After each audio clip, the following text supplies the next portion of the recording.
Binge Audio. Préparé avec amour et fait avec amour.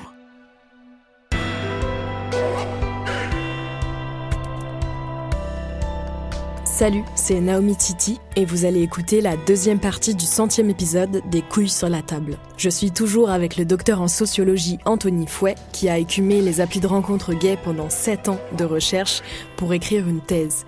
Il a cherché à comprendre ce que des applications très utilisées comme Grindr révèlent des rapports de pouvoir dans l'homosexualité masculine.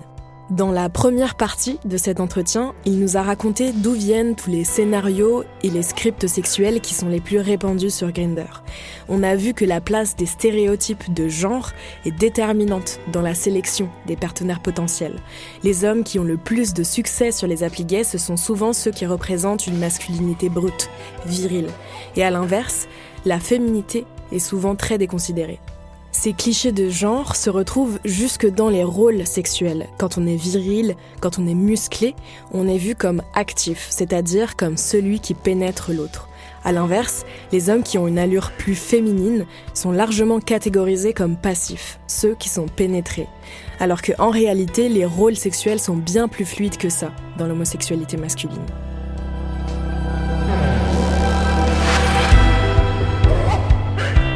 Dans cette deuxième partie, on va voir que l'attribution de ces rôles dépend aussi d'autres critères très présents sur les applis de rencontre.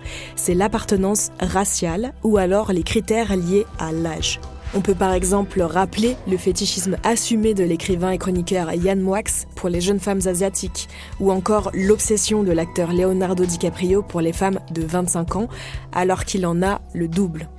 Mais après avoir lu la thèse d'Anthony Fouet, j'ai l'impression que ces critères, ils ressortent de manière particulièrement décomplexée sur les applis de rencontres gays, notamment ceux liés à l'appartenance raciale.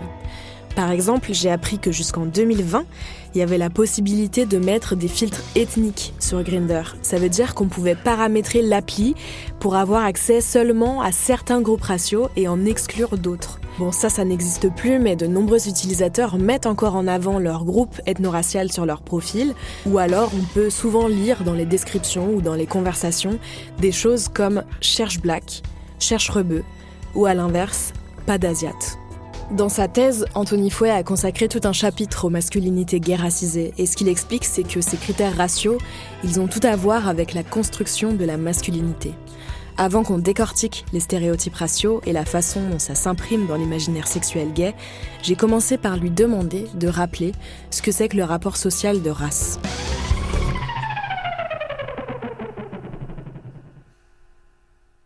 Ce qu'il faut dire, c'est que la race n'a pas d'existence sur le plan biologique.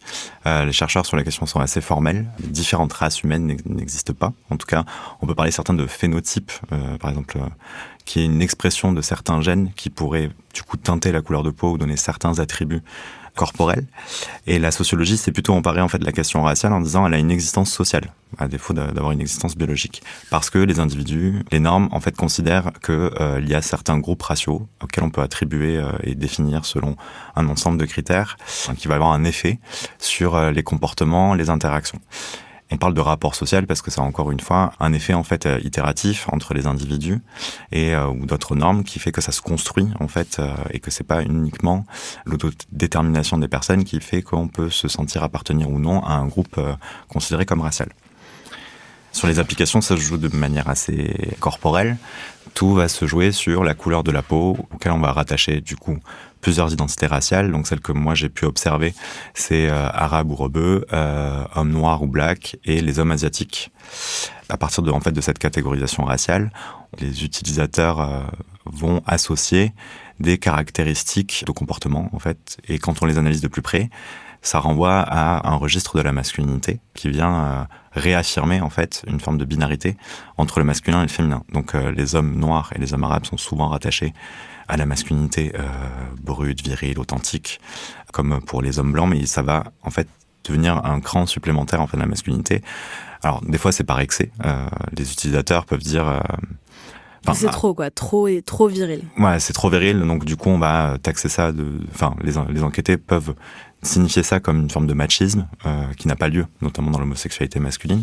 Donc il peut y avoir un rejet aussi de ces personnes qui sont racisées parce que en fait il y a un rapport de classe en fait qui se rajoute par-dessus. Où on se dit voilà, en fait on partagent pas forcément la même culture, pas forcément les mêmes valeurs, alors qu'en fait les personnes n'ont pas forcément discuté entre elles. Oui, des fois, c'est vraiment même juste sur le profil, quoi. C'est sur le profil, c'est vestimentaire, c'est un élément qui, parce qu'en fait il a une musculature trop saillante et donc du coup on associe très rapidement en fait à d'autres représentations de ces masculinités, etc. Vous dites aussi que la géolocalisation, elle joue aussi sur ça, parce que par exemple, là dans votre cas, vous avez analysé dans le cercle parisien et proche banlieue, mais en fait, le plus souvent, la banlieue, personne n'y allait, quoi. Les banlieusards se déplaçaient vers Paris, mais l'inverse n'était pas vrai, et notamment à cause de projections raciales, c'est ça ? Oui, en fait, ça se rajoute, la géolocalisation rappelle aussi beaucoup aux utilisateurs dans quel espace s'inscrivent en fait leurs usages. Et donc, des fois, moi, j'observais aussi des effets sur les arrondissements de Paris, puisque chaque arrondissement aussi a est associé à une représentation spécifique. Et notamment, j'avais un enquêté qui habitait dans le 18e qui disait se méfier en tout cas de certains profils racisés, alors que lui-même était racisé. Et on peut juste préciser pour ceux qui ne connaîtraient pas trop Paris, le 18e, c'est un quartier plutôt mixte socialement, historiquement était assez populaire, mais là, se gentrifie un petit peu, mais c'est encore assez mélangé en termes de population qui y vivent, quoi. Oui, tout à fait. Le 18e reste encore un quartier très animé, très mixte socialement, et on peut le percevoir en fait quand on traverse certaines rues, contrairement à d'autres quartiers qu'on peut connoter beaucoup plus aisés socialement, comme le 15e ou le 16e arrondissement. Et ces représentations, elles me sont vite apparues en fait dans le discours des enquêtés. Celui dont je prends l'exemple, qui vivait dans le 18e arrondissement, avait déjà en fait vécu par le passé certaines agressions, par exemple homophobes, pas loin de chez lui, et en fait se méfiait beaucoup finalement de certaines personnes. Alors, pas tout le temps racisées, mais parce qu'elles pouvaient avoir un code vestimentaire qu'on pouvait associer aux hommes de banlieue. Donc c'est là où en fait...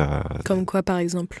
De manière très triviale, c'est survêtement, casquette, basket. Encore une fois, on retombe sur des caricatures assez fortes. Et donc, du coup, il me disait, ce partenaire-là, qui l'intéressait beaucoup, finalement, j'ai refusé au dernier moment d'y aller parce que quand il m'a transmis sa géolocalisation, je me suis rendu compte qu'il était plus proche d'un quartier que je préfère éviter, soit parce que j'ai peur de me faire agresser sur le chemin, donc rien à voir avec le partenaire, mais aussi je trouvais que mon partenaire finalement était suspect.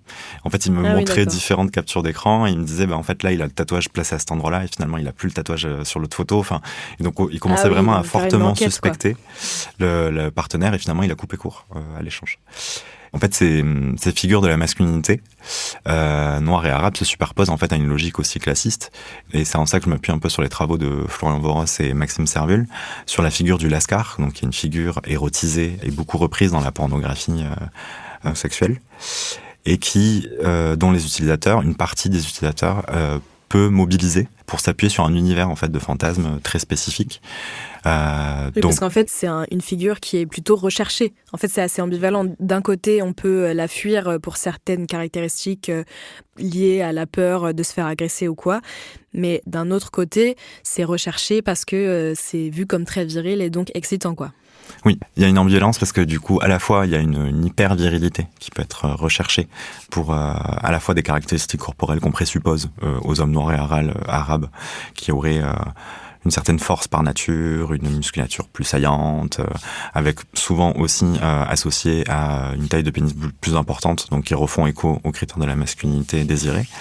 Et aussi se rajoutent tous les codes vestimentaires des hommes de banlieue. Alors c'est pas forcément tout le temps associé aux hommes noirs et arabes, mais on peut aussi avoir des hommes blancs qui sont associés à cet imaginaire.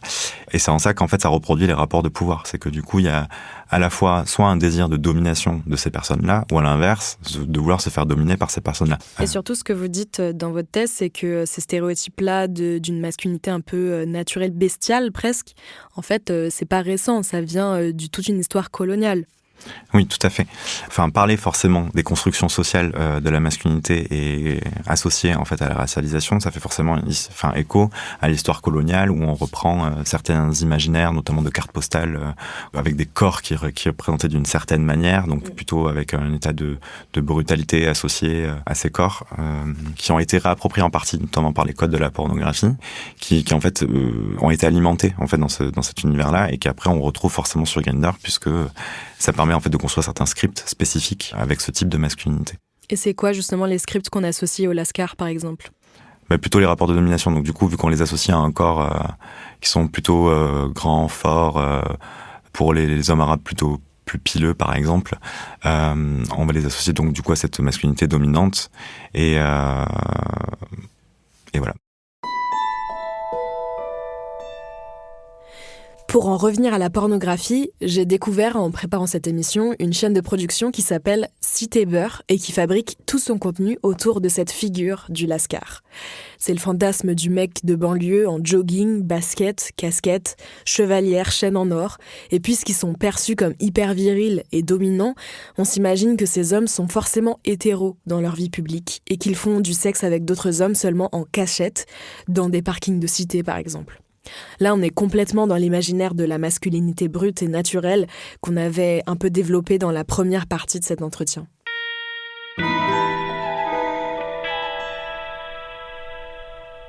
Et sur l'autre figure de la masculinité, donc les hommes asiatiques, autant on pouvait beaucoup parler dans les usages sociaux de la pornographie sur les hommes noirs, les hommes arabes, autant les hommes asiatiques, on en parlait moins. Ils sont absents. Et même d'ailleurs, sur les applications de rencontres en général, pas seulement sur les applis gays, ils sont réputés comme étant moins désirables, parce que je crois qu'il y avait une étude faite par l'application OkCupid qui date de 2014 qui avait révélé que les hommes asiatiques, c'est ceux qui faisaient le moins de rencontres en fait. Ils étaient les moins désirables sur les applications.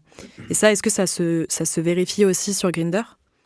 Oui, alors globalement quand même, autant dans les entretiens, c'était pas tout le temps facile d'aborder la question raciale, parce qu'on était dans un contexte aussi de montée du Front National et du Rassemblement National, donc des fois c'était un peu compliqué d'aborder ces questions. Ils osaient pas dire clairement quels étaient leurs fantasmes, ou à l'inverse leurs repoussoirs raciaux, c'est ça ? Oui, déjà juste mentionner aussi les identités noires, arabes, etc. Et les enquêtés étaient pas forcément à l'aise, donc des fois ils détournaient un petit peu.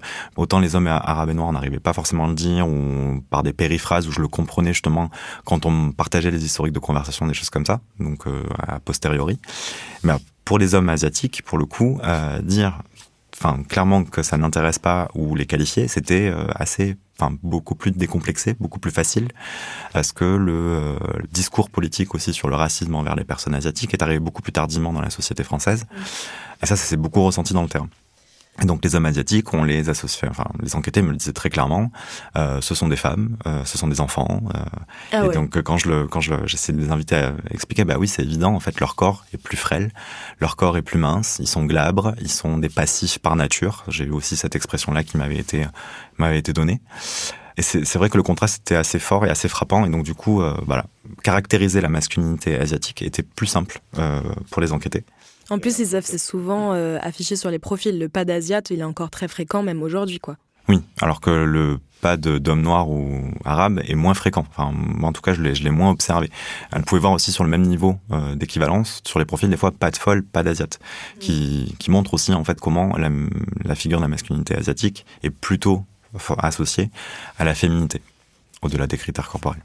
C'est assez intéressant, parce qu'à la fois, ils pouvaient être complètement ouvertement rejeter des critères, mais parfois, il y a, je crois, ce profil d'homme blanc qui ne recherche que des hommes asiatiques, qu'on appelle les rice queens, dans le jargon, je crois. Pourquoi, à l'inverse, il y a ce profil d'homme qui ne rechercherait que des hommes asiatiques, alors même qu'ils sont tellement dévalorisés sur les applications? Alors autant oui, il y a une recherche de la masculinité brute, authentique et virile, autant on peut observer aussi une forme très binaire en fait de l'imaginaire de la sexualité. Les hommes asiatiques, parce qu'ils sont représentés comme par défaut étant plus féminins, du coup on leur associe plus facilement donc un rôle de passif, de soumis, etc. Donc pour ceux qui fétichisent du coup le corps des hommes asiatiques dans ce sens-là, vont aussi fétichiser ce rapport de domination où c'est plutôt l'homme blanc ou éventuellement homme arabe ou noir qui va dominer l'homme asiatique. Mais c'est encore un imaginaire qu'on retrouve notamment dans la pornographie. Enfin, il y a rien de très nouveau. C'est juste que en fait dans Grindr, c'est clairement plus explicité et c'est plus représenté et pratiqué, en fait, ce type de sexualité-là. Je vais faire exprès de vous poser une question un peu provocante. On pourrait se dire que c'est juste une histoire de préférence, quoi. On peut préférer les hommes noirs ou arabes de la même manière que certains préfèrent les blonds aux yeux verts, quoi. Qu'est-ce qu'on répond à ça ? La question de la préférence, moi, me préoccupe beaucoup, puisque on peut pas. Je trouve ça difficile de dire qu'on préfère ce type de caractéristiques corporelles là, sachant l'histoire coloniale, le contexte socio-historique dans lequel en fait on réinscrit ces masculinités. Donc c'est un peu compliqué de dire, d'isoler en tout cas une préférence pour les hommes noirs et arabes de cette histoire coloniale. Parler de préférence d'hommes blonds aux yeux verts, etc., ne fait pas aussi appel à un autre imaginaire dans la construction des masculinités qui est peut-être beaucoup moins représenté, mais que j'ai pu aussi entendre. Notamment, j'avais un enquêté qui, lui, arrivait à me faire... il m'avait décrit la représentation qu'il avait du globe, carrément, du monde, où il m'expliquait par aire géographique le type de masculinité, alors encore une fois très essentialisé, à partir de caractéristiques qui lui fondaient sur son expérience, et m'expliquait qu'il y avait même des différences entre deux pays voisins, alors que moi je n'en voyais pas forcément. Et du coup, est-ce qu'il avait décrété sa préférence dans toute cette cartographie des masculinités selon les pays ? Alors lui, justement, il avait une préférence pour les hommes méditerranéens. Et donc, il me décrivait qu'il préférait davantage, de mémoire, les Espagnols, les Italiens plutôt que les Espagnols ou les Portugais, parce qu'il avait, il ressentait en fait qu'il y avait une différence physique notable. D'accord. Et donc, pour lui, il construisait donc ses préférences de masculinité à travers l'imaginaire de l'Italien, l'homme plutôt barbu, il aimait bien aussi, brun, un peu trapu. Il imaginait, c'était sa manière de se représenter ça. Donc, dans ses usages, lui, c'était assez rapide. Donc, dès qu'on sortait un peu du critère, c'était non. Mais ça se manifestait très rapidement. Et comment est-ce que les enquêtés qui étaient des hommes racisés, qu'est-ce qu'ils disaient sur cette façon très racialisée d'utiliser les critères sur Grindr ? Comment ils le ressentent ? Les enquêtés racisés que j'ai rencontrés, parce qu'en fait on les assignait très souvent à une identité raciale dans laquelle en fait ils ne se reconnaissaient pas. Donc généralement ils n'étaient pas forcément assez à l'aise en fait avec ce qu'on leur imposait. Alors il y avait quand même une petite ambivalence pour un de mes enquêtés qui lui se définissait comme arabe clairement et qui me disait sur les applications c'est comme ça que je me présente et ça fonctionne plutôt bien. Alors des fois encore une fois vu que c'est un jeu d'assignation et de représentation, il pouvait m'expliquer aussi que la manière dont il pouvait être catégorisé dérogeait en fait l'identité arabe. Donc il me disait des fois moi on pensait que j'étais mexicain, on pensait que j'étais ci ou que j'étais ça. Mais globalement pour lui les usages étaient assez simples dans ce sens-là puisqu'il était plutôt conforme. Il se conformait plutôt à ce qu'on attendait de lui en tant qu'homme arabe. Pour les enquêtés, par contre, qui étaient racisés comme hommes asiatiques, pour eux, c'était plus compliqué de ce qu'il m'expliquait, notamment pour un qui... il me décrivait en fait que le corps qu'il avait ne correspondait pas au fantasme de l'homme asiatique attendu, c'est-à-dire mince, glabre, sans poils, plutôt petit, etc. Lui, il me disait, mais en fait, moi, je suis un peu gros, j'ai de la barbe, je fais plus âgé que mon âge, et en fait, pour lui, les usages étaient très complexes. En fait, il arrivait peu à rencontrer. Et pendant l'entretien, il partageait notamment qu'il disait, les Français ont un petit souci en fait avec les hommes asiatiques. C'est quand même assez préoccupant, puisqu'il voyageait quand même beaucoup, et il me disait, dans d'autres pays, je ne ressens pas en fait ce jugement-là, en tout cas cette représentation-là qui m'est adossée. Et encore une fois, il y avait aussi un autre enquêté qui, lui, est brésilien. Et spontanément, lui, sur les applications, vu qu'il se définit comme latino, l'avait mis. Et en fait, à force d'avoir des messages d'autres utilisateurs qui lui disaient « Mais en fait, tu n'es pas latino. Tu es un homme noir, tu es un homme qui vient des îles. En fait, tu ne peux pas dire ça. » Et en fait, à l'usure, quelque part, à force d'utiliser en fait les applications, il a dû se résigner et accepter cette identité dans laquelle lui, il se reconnaissait pas du tout. Oui, puisque au Brésil, de mémoire, c'est un pays où les origines sont très mélangées, puisque c'est un pays vraiment issu de la colonisation, où il y a eu un brassage d'origines et d'ethnies différentes très fort. Et du coup, ce qui fait qu'il peut y avoir des grands écarts d'apparence, même de couleur de peau. Du coup, lui, il avait une peau plutôt foncée, c'est ça ? Oui, lui, il me disait j'ai la peau plutôt foncée, mais je me reconnais pas comme homme noir, même si j'ai la peau noire. En fait, il me disait là, il y a un truc qui colle pas. Et en fait, il disait qu'en effet, les utilisateurs, en tout cas en France, lui, il rassocie ça à chaque fois au contexte français. Ils ont un petit souci en fait avec la masculinité noire, où en fait, si je dis que je suis noir, on va m'associer forcément au continent africain, alors que c'est pas ma trajectoire, c'est pas mon vécu, c'est pas mon expérience. Et moi, j'y connais rien. Donc c'est là où en fait, ça peut être violent en fait pour les enquêtés racisés, parce qu'en fait, on leur impose du coup en tort quelque chose qui en fait ne correspond pas à leur expérience et à leur vécu. Et est-ce que les hommes blancs que vous avez interviewés, ils étaient conscients de ces dynamiques-là sur Grindr ? Oui, beaucoup en fait quand on abordait la question des critères raciaux, autant ils pouvaient pointer certains éléments comme étant un gros stéréotype, notamment pour les hommes noirs, qui était un stéréotype assez répandu, mais autant pour d'autres, ils n'avaient pas de vigilance particulière sur un phénomène de stéréotypie quelconque. Ça coulait de source et très souvent c'était rattaché au biologique. C'était tout le temps ah ben oui, mais en fait il est asiatique et donc c'est un passif par nature et c'est logique. Ils n'allaient pas plus loin que le stéréotype, quoi. Ils se disaient pas que c'était quand même fou d'associer ça à un immense continent, quand même. Moi, je leur pose la question, on l'aborde, on l'effleure, ou je me rends compte de quelque chose et on commence à en discuter. Et certains pouvaient prendre conscience, en fait, des fois, de peut-être la violence sur le moment. Moi, je me rappelle certains, même sur d'autres dimensions, un peu peut-être plus classistes ou agistes, par exemple, où certains enquêteurs me disaient « Ah, mais en fait, je suis en train de réaliser que là, j'ai une préférence en fait qui se manifeste alors que je l'avais pas comprise comme ça. Ou des fois qui se questionnaient en disant mais comment ça se fait que j'ai jamais rencontré d'homme asiatique. C'est pas forcément qu'il est rejeté pour quelconque raison, mais ils étaient en train de réaliser que oui en fait ça leur était pas arrivé. Alors ils n'arrivaient pas forcément à pousser le discours plus loin parce que en fait la question se présente et voilà on sait pas quoi en faire. En fait ça montre aussi qu'il y a une forme d'invisibilisation de certaines figures de la masculinité par exemple. Et c'est en ça que je trouvais que c'était intéressant, notamment pour analyser la masculinité asiatique, puisque c'était souvent le cas. Et puis cette différence de réflexivité sur ces critères-là, ça montre aussi que c'est à partir de leur regard à eux que ces catégories sont forgées, non ?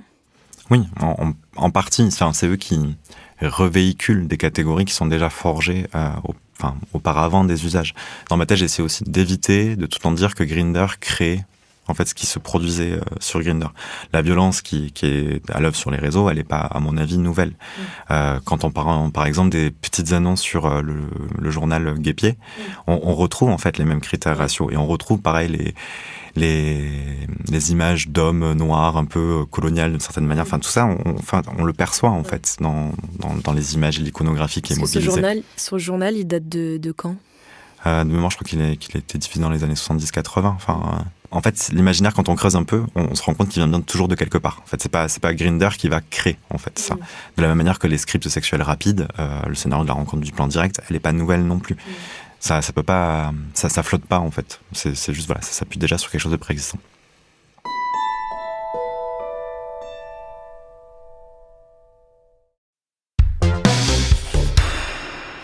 Alors, il y a un autre critère que vous décortiquez dans votre thèse et qu'on retrouve très majoritairement sur les applications de rencontres géolocalisées comme Grindr, c'est celui de l'âge. Vous citez les travaux de la sociologue Juliette Rennes pour expliquer que l'âge est en fait construit et qu'il se construit à travers 3 acceptions du mot, l'âge chronologique, l'âge statutaire et l'âge corporel. À quoi elle renvoie ces 3 manières d'envisager l'âge ? Donc l'âge chronologique, en fait, ou civil, c'est le nombre d'années selon le calendrier entre la naissance de l'individu et son décès. Donc juste compter année par année.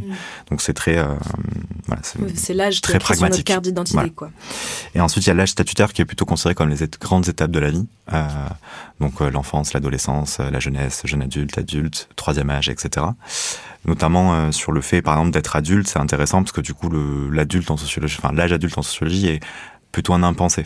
Autant on se concentre beaucoup sur les questions d'adolescence, de jeunesse, mais ou de vieillesse. Mais en fait, l'âge adulte, il reste encore difficile à bien définir. Alors en démographie, on va avoir une autre définition aussi de l'âge adulte.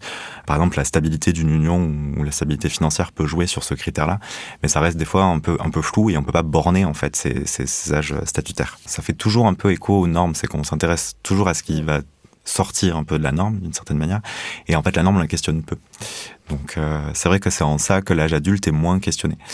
Ensuite, la troisième dimension que développe Juliette Rennes, c'est l'âge corporel ou biologique. Donc, c'est tout simplement le vieillissement du corps et comment il est influencé par des facteurs environnementaux, de comportement, la génétique aussi, et qui se manifeste surtout par des caractéristiques, des signes de sénescence, donc de vieillissement, qui sont cheveux blancs, rides, relâchement de la peau, dégarnissement, des choses comme ça. Et en fait, ce qui est intéressant, c'est que souvent, ces trois dimensions de l'âge, on les confond. On a tendance en fait à moins revenir sur tel ou tel aspect. Et en fait, dans les usages des applications, ce qui est intéressant, c'est que ces dimensions, en fait, elles agissent aussi, mais notamment sur l'âge corporel, comment il vient en fait jouer sur des formes de déclassement dans les critères de sélection de partenaires.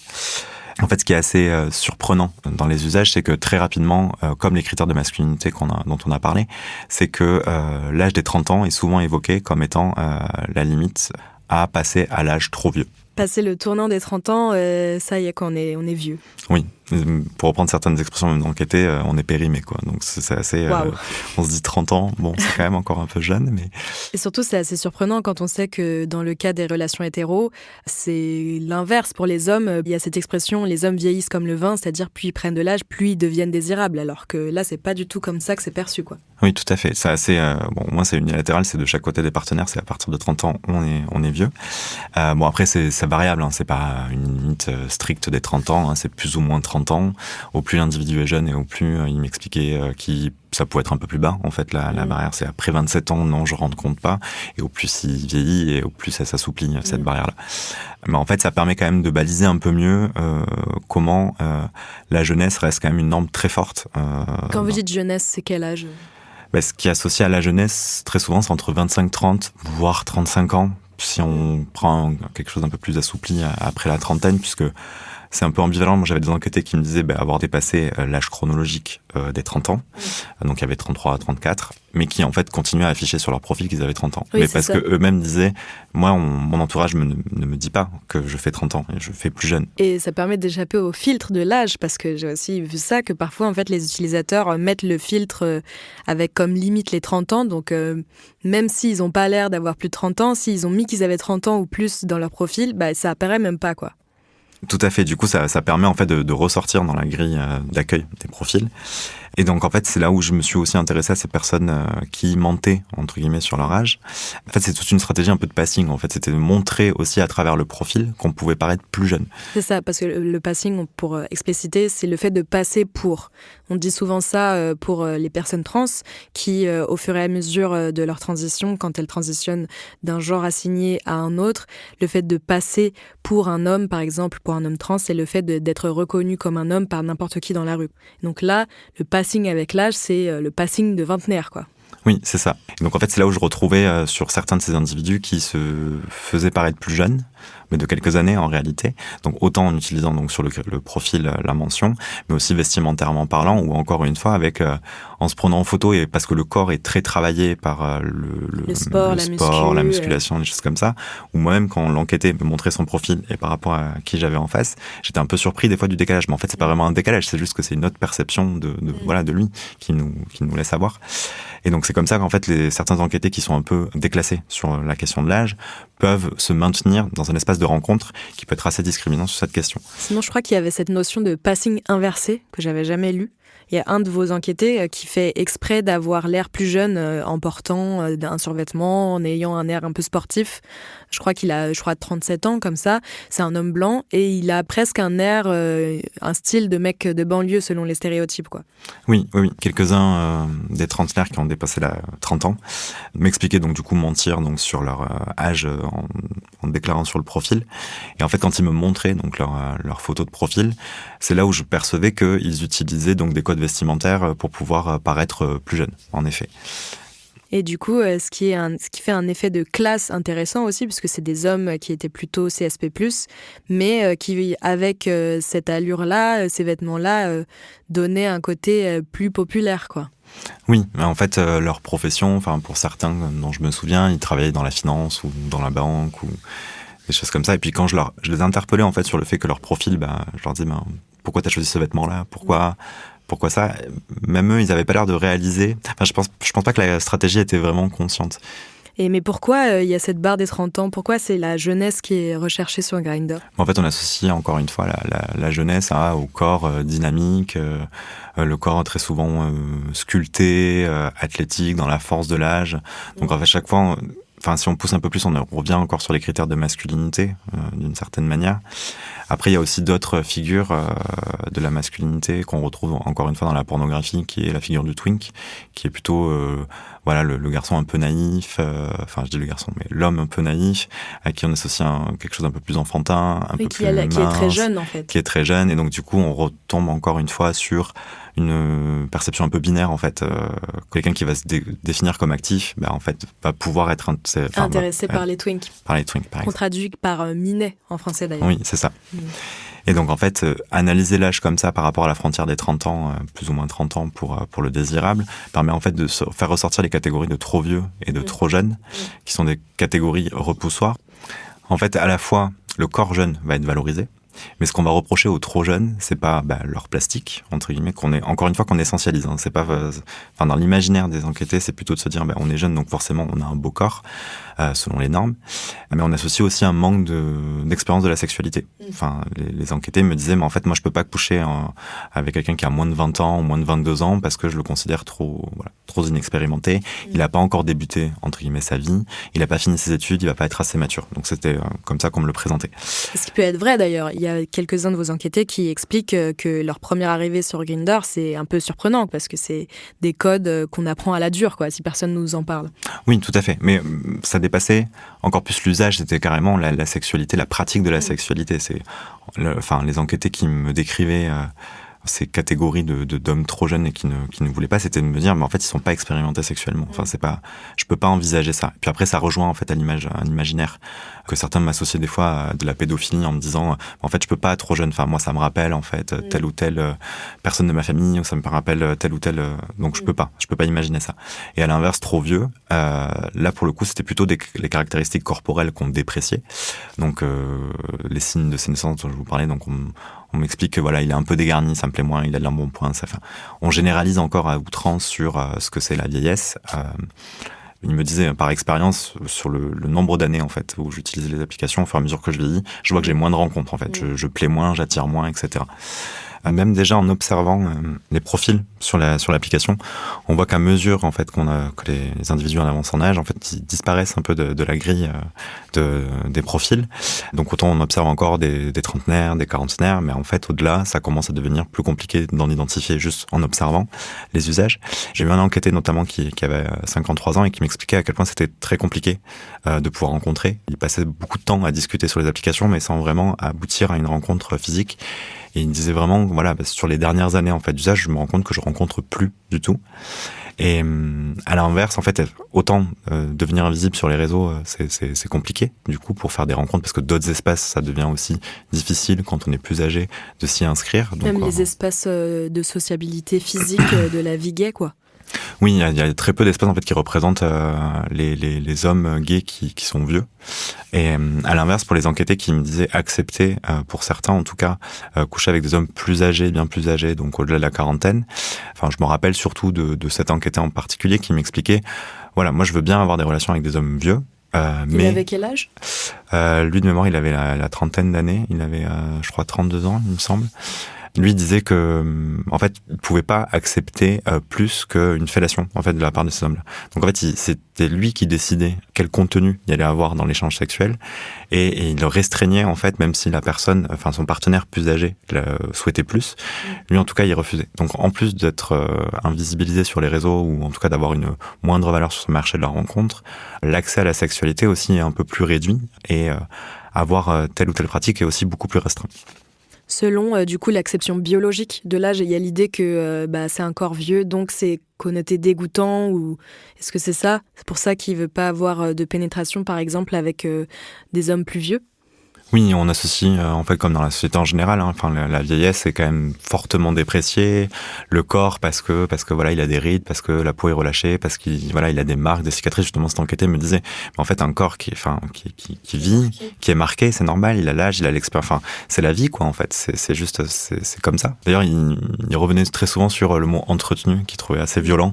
Il disait, mais en fait, je suis quoi? Je suis un objet, je suis une maison, je suis quoi? C'est quoi d'être entretenu? En fait, qu'est-ce qu'on attend de moi? D'avoir un corps bien entretenu. Et il y avait quand même une injonction, c'est vraiment, qui est assez globale aussi dans la société, c'est ok, t'es vieux, mais ok, il faut que tu sois actif, il faut que tu sois dynamique, il faut que tu entretiennes ton corps. Donc il y a quand même toute une dimension aussi à la santé qui fait écho et qui se rejoue à nouveau sur les rencontres. C'est voilà, vu que le corps reste quand même la première chose qu'on expose en fait sur ces réseaux et qui permet d'obtenir une rencontre, avoir un corps vieux, c'est compliqué aussi à pouvoir le mettre en avant et à être valorisé en fait sur les scripts. Par contre, des fois, ça pouvait être recherché en me disant, ils ont plus de maturité sexuelle, donc c'est plus intéressant aussi d'aller vers eux. Mais ce que j'observais du coup en faisant un peu ce travail de reconstruction des catégories, c'est que ça permettait en fait de comprendre que ceux qui avoisinaient la trentaine se rencontraient plutôt entre eux, alors que les trop jeunes et les trop vieux se rencontraient entre eux. Et c'est ça qui est intéressant, c'est que les trop jeunes me disaient, moi je vais pas rencontrer quelqu'un qui est trop jeune comme moi, mais je veux quelqu'un de plus âgé pour apprendre la sexualité.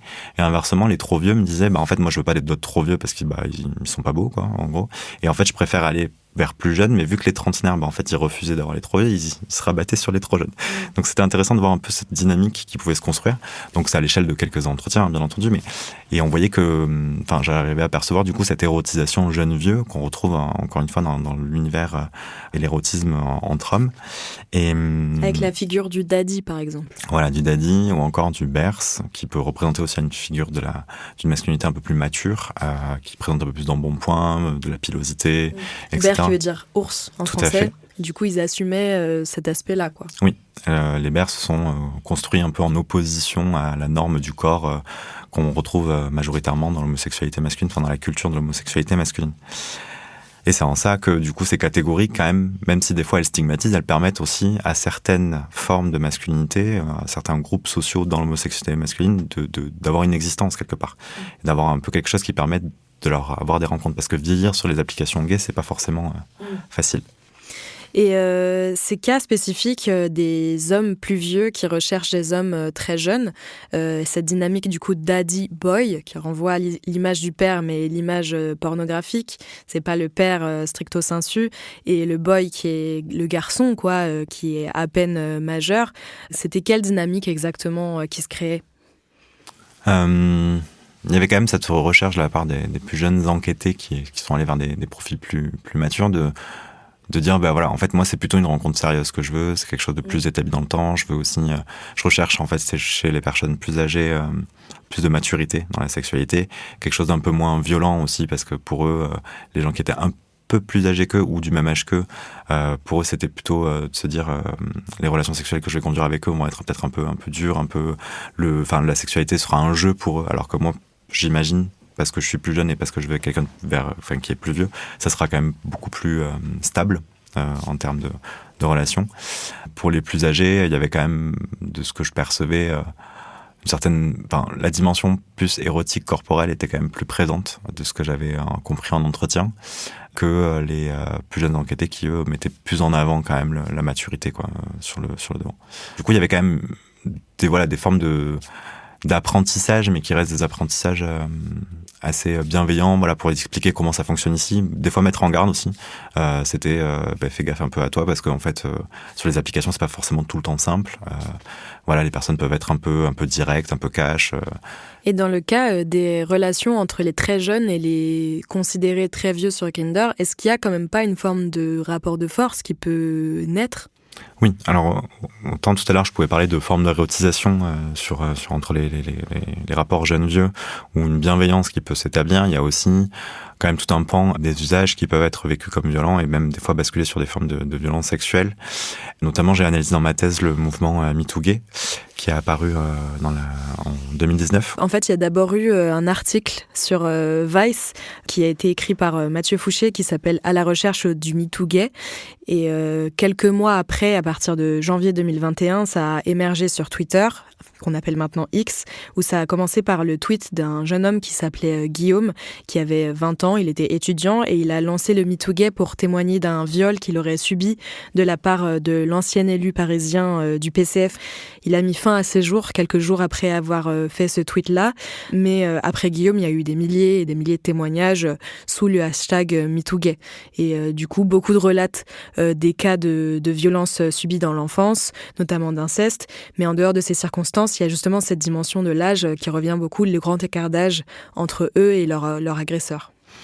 Oui, tout à fait. Et donc, je me suis intéressé au mouvement MeTooGay parce que, en fait, plusieurs témoignages faisaient des liens avec Grindr, déjà, ou Tinder, ou toute autre appli de rencontre.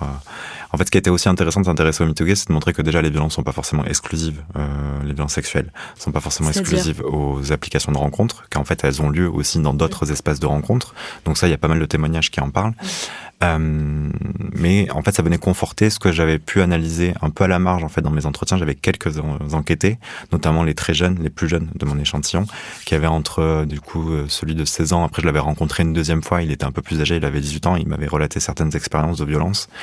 Et j'en avais 2 ou 3 de mémoire qui avaient aux alentours de la vingtaine et qui m'expliquaient avoir vécu des situations de violence sexuelle ou d'agression sexuelle lors de ces rencontres.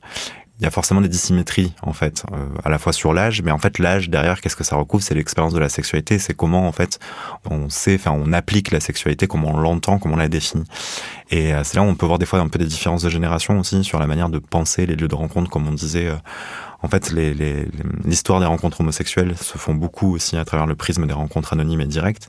Et en fait, ça se joue aussi beaucoup sur les applications.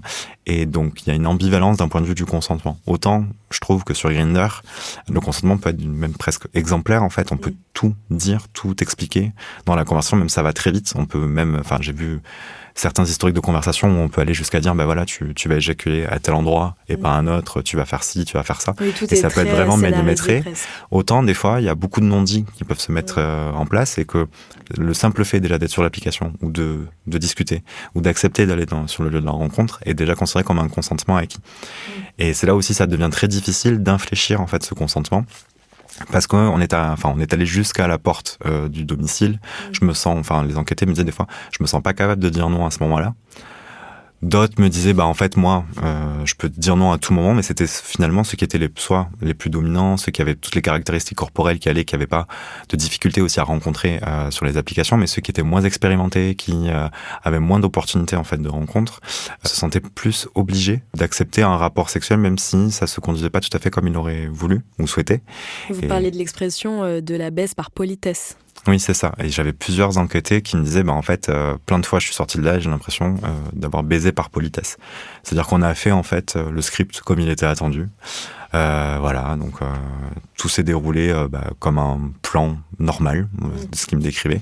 Mais je ressentais pas une forme de réciprocité, je sentais pas forcément que l'autre pouvait écouter mes désirs ou des choses comme ça, dans un laps de temps très court en plus, donc dont il est difficile aussi de s'exprimer comme on le souhaite.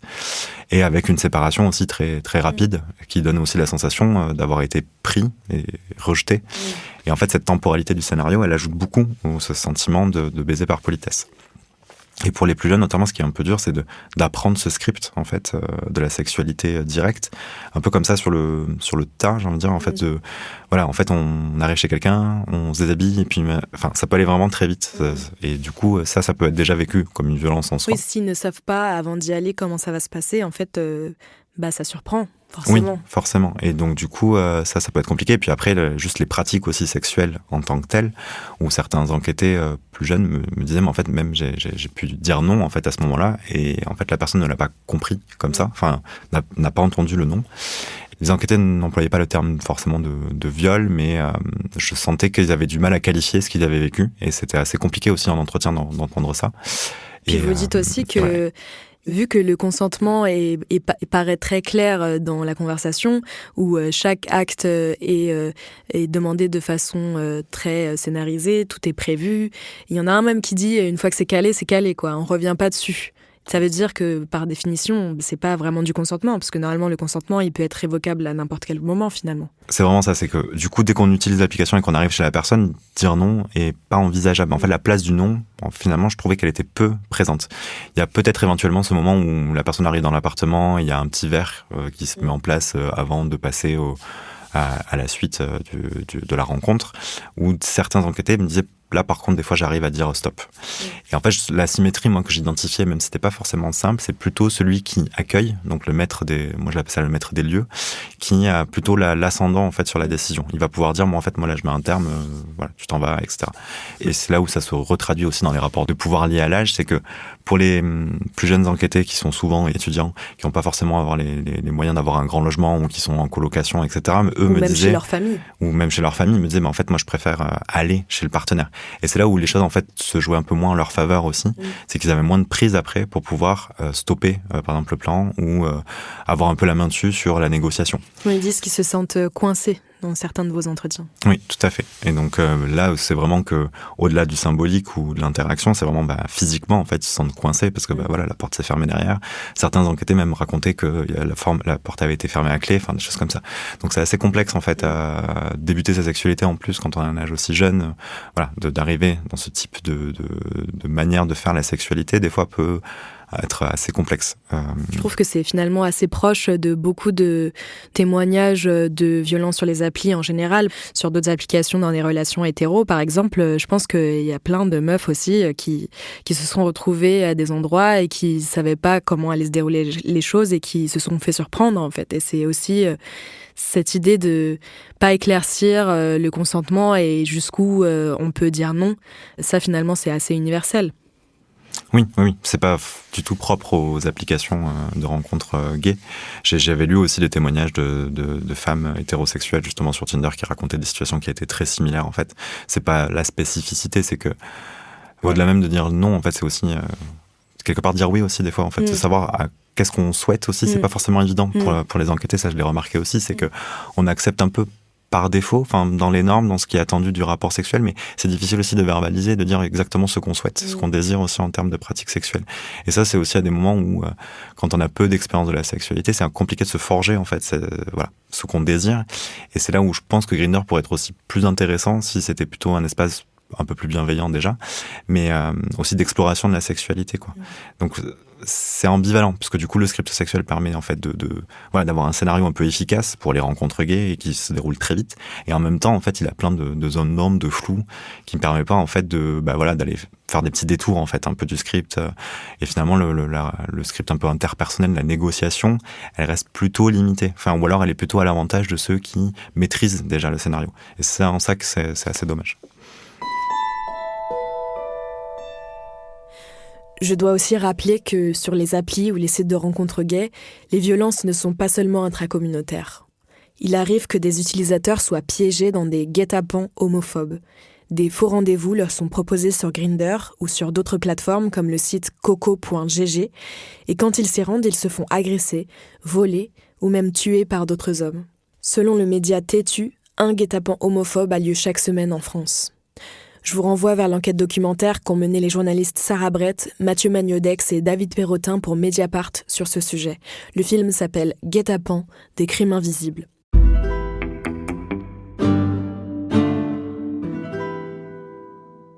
Est-ce que, au cours de vos recherches pendant votre thèse, vous avez compris des choses sur la masculinité que vous ne saviez pas avant ?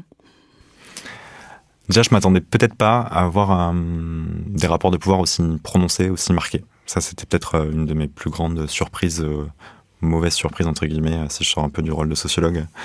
C'est que vraiment, oui, j'ai été surpris de la multiplicité des rapports de pouvoir et des violences qui pouvaient s'y exprimer. Ensuite, ça a forgé un regard un peu critique que j'ai envers l'homosexualité masculine, que j'ai un peu du mal à dégager en tout cas. Je le vois dans d'autres milieux gays, malheureusement, alors qu'en fait, parallèlement, il se passe quand même des choses assez chouettes et prodigieuses dans tout ce qu'on voit justement par rapport à la culture drag queen, au militantisme queer. Je vois qu'il se passe des choses superbes, justement sur la déconstruction du genre, sur la visibilisation des LGBT, et en même temps, à côté de ça, on voit les cas dans les usages de Grindr, mais qu'en fait, il peut y avoir ces formes de violence-là, ça crée quelque chose un peu à deux poids, deux mesures, en fait, que j'ai un peu du mal à appréhender. C'est un peu dur quand même de se détacher après qu'on ait analysé autant ces rapports de pouvoir, sachant qu'en fait, ils vont pas disparaître comme ça, ils vont pas s'atténuer comme ça demande beaucoup de travail de les déconstruire, déjà individuellement, et ensuite après communément. Donc j'étais assez content aussi que le MeToo gay, par exemple, ait pu avoir lieu, puisque ça a créé un espace, en tout cas, pour permettre de libérer la parole des personnes qui se sentaient oppressées et victimes. Mais il reste encore beaucoup à faire. Est-ce que vos enquêtés, ils ont trouvé quelques parades pour quand même garder une sexualité joyeuse, libre, consentie, et trouver des choses à garder, quoi? Alors, des parades, pas vraiment, parce que les discours majoritairement que j'ai entendus dans le cadre de ma thèse étaient quand même plutôt négatifs, voire très négatifs. Pour ceux qui avaient une sexualité plus libre et épanouie, c'était plutôt ceux qui maîtrisaient déjà l'espace, donc en fait qui pouvaient en effet profiter d'une certaine exploration de la sexualité, ou profiter entre guillemets de la rapidité de l'exécution de la rencontre, d'avoir les conditions de la sexualité qui leur convenaient. Donc ça, pour eux, c'était plutôt avantageux. Pour les autres qui vivaient toute cette violence ou ces assignations ou catégorisations auxquelles ils ne se reconnaissaient pas, c'était plutôt de dire, moi, je vais faire des pauses en fait de l'application. C'est quelque chose que j'entendais beaucoup, c'est se désinscrire, mettre à distance, c'est ce qu'il m'expliquait, mais avec toujours ce truc de revenir après, parce qu'en fait, les autres espaces de rencontre qui me sont disponibles, en fait, je les apprécie pas forcément non plus. Donc avec toujours cette insatisfaction de se dire, mais comment bien rencontrer, avoir le bon contexte de la rencontre quand on est homosexuel, c'était quand même une question qui perdurait dans les entretiens et qui m'était souvent posée en me disant, mais même toi, qu'est-ce que t'en penses en fait des applis, qu'est-ce que tu penses des autres lieux de rencontre? Et il y avait quand même une certaine désillusion en fait de la part de beaucoup d'enquêtés, où ils essaient de trouver d'autres réponses ailleurs, d'autres espaces pour rencontrer. Et est-ce qu'ils parlaient de ces autres espaces qui étaient plus bienveillants, qui les rendaient plus joyeux? Il me disait des fois, oui, la vraie vie, entre guillemets, c'est comme ça qu'il me le disait, la vraie vie, ça restait la rencontre idéale. Mais trouver d'autres personnes homosexuelles dans un espace public, ça reste compliqué. Aller dans des lieux de rencontre dédiés à l'identité gay, ça leur convenait pas forcément tout le temps. Des fois, j'avais certains enquêtés qui me parlaient d'espaces un peu alternatifs, un peu queer, et des collectifs qu'ils avaient identifiés. Mais ça restait pour eux quand même assez limité, même si c'était mieux. Pour finir, est-ce que vous voulez bien nous recommander une œuvre d'art qui soit liée à notre conversation? Oui, j'ai pensé au livre de Guillaume Dustan. Donc c'est les œuvres 1 de Guillaume Dustan, Dans ma chambre, Je sors ce soir et Plus fort que moi, qui m'a beaucoup marqué pendant ma thèse, puisque c'est l'un des rares livres sur l'homosexualité que j'ai lu en termes de littérature, et qui, je trouvais, permet de prendre beaucoup de recul sur l'analyse que je faisais de ma thèse, en me disant, en fait, Grindr n'a pas tout créé. Et moi, je trouvais que c'était ça qui était intéressant avec l'œuvre de Guillaume Dustan, qui raconte en fait la vie homosexuelle qu'il a vécue, ses expériences de manière parfois très crue et très brutale, mais aussi il fait plusieurs parallèles, notamment je trouvais qu'avec les Minitel, c'était assez parlant, ces rencontres sur les Minitel et les petites annonces de comment elles étaient formulées. En fait, moi j'avais l'impression de relire en fait quelques profils de Grindr des fois, donc je trouvais ça instructif. Merci beaucoup. Merci.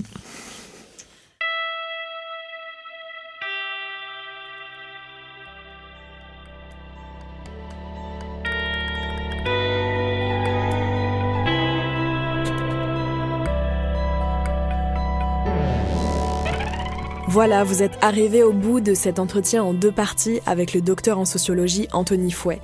Merci à lui pour tout le temps qu'il m'a consacré pour préparer cet épisode. J'espère que ça vous a plu et que cette plongée dans l'appli Grindr vous a permis de mieux comprendre comment les rapports de domination marquent notre sexualité. Je vous redonne le titre de la thèse de mon invité, « Rapports sociaux de classe, d'âge, de race et de genre au sein de l'homosexualité masculine. Le cas des usages sociaux, des applications de rencontres géolocalisées à Paris ». Vous pouvez lire cette thèse en accès libre sur Internet. On vous met le lien dans la description qui accompagne cet épisode. Et dans cette description, vous pouvez aussi retrouver toutes les références qu'on a citées pour ces 2 parties. Quelques dernières recommandations pour aller plus loin après l'écoute de cet entretien. Tout d'abord, je vous conseille de suivre le compte Insta Personnes racisées vs Grindr. C'est un compte qui est animé par l'étudiant en médecine et journaliste Miguel Chema, et dedans, il compile des analyses et des centaines de propos racistes auxquels les hommes non blancs sont confrontés sur Grindr. Il existe aussi un livre très touchant lié à cet épisode qui est signé Jean-Baptiste Fou, et dedans il mêle son témoignage avec une analyse politique de l'homosexualité des hommes racisés. Ça s'appelle La peau hors du placard, asiatique et gay, une vie de lutte. C'est paru en mars 2024 aux éditions du Seuil. Et enfin, si vous avez plus de 16 ans, je vous recommande de regarder L'inconnu du lac, un film réalisé par Alain Guiraudy qui est sorti en 2013. C'est un thriller érotique très sulfureux qui nous plonge dans la culture du cruising, c'est-à-dire la drague gay dans des lieux publics. Vous allez voir, c'est vraiment très très beau et c'est à voir sur la plateforme Mubi. Les couilles sur la table, c'est un podcast de Binge Audio créé par Victoire Tuaillon. Merci infiniment à toute l'équipe qui a travaillé à mes côtés pour fabriquer cette émission. Merci à Victoire pour ses conseils édito et pour sa confiance, à Lucille Leboutet pour son écoute très attentive et pour l'édition, à Clément Morel pour la prise de son et Paul Berthiaud pour la réalisation et le mixage. Merci à Jeanne Longhigny et Lise Niederkorn pour leur travail sur le marketing et la communication. J'aimerais aussi remercier cette fois-ci Alban Philly, qui est directrice de production à Binge Audio et dont le travail est indispensable pour que tous ces épisodes arrivent jusqu'à vos oreilles. Je vous souhaite à toutes et tous une très belle fin d'été et je vous dis à très bientôt pour un nouvel épisode des couilles sur la table. Merci pour votre écoute et salut.